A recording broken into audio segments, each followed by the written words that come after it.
భక్తులారా, మహాశివరాత్రి రోజు శివలింగాభిషేకం చేస్తే కలిగే మహాఫలితాలు మీకు తెలుసా? శివపురాణం ప్రకారం శివలింగం సాక్షాత్తు పరబ్రహ్మ స్వరూపం. కలియుగంలో శివుణ్ణి సులభంగా పొందే అత్యంత శ్రేష్ఠ మార్గం లింగాభిషేక మహాపూజ అని చెప్పబడింది.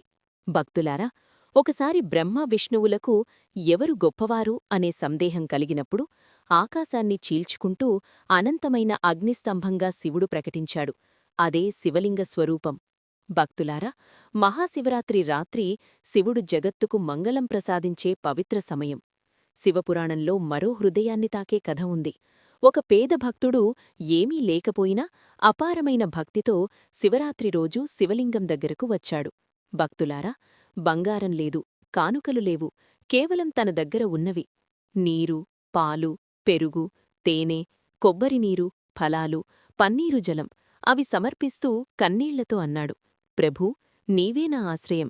అప్పుడే శివుడు ప్రసన్నుడై అన్నాడు, భక్తితో చేసిన ఒక్క అభిషేకం కోటి యజ్ఞఫలాన్ని ఇస్తుంది అని.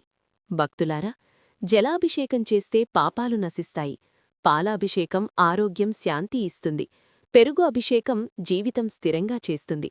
తేనె అభిషేకం మధురత్వం ప్రసాదిస్తుంది. కొబ్బరినీరు మనసు శుద్ధి చేస్తుంది.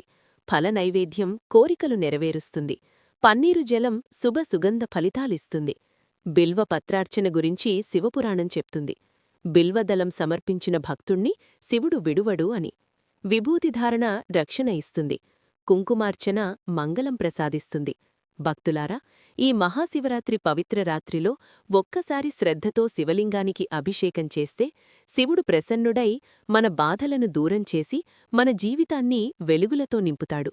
కలియుగంలో శివుడి కృప పొందే అత్యంత సులభ మార్గం ఇదే. మీ ఇంట్లో శాంతి, మీ మనసులో భక్తి, మీ జీవితంలో మంగళం కలగాలని శ్రీ మహాదేవుని పాదాల చెంత ప్రార్థిస్తున్నాను. భక్తులారా, ఇలాంటి మరిన్ని పురాణ కథలు, శివమహత్యాలు తెలుసుకోవాలంటే దయచేసి మా ఛానల్ని సబ్స్క్రైబ్ చేయండి. వీడియో నచ్చితే లైక్, షేర్ చేయండి.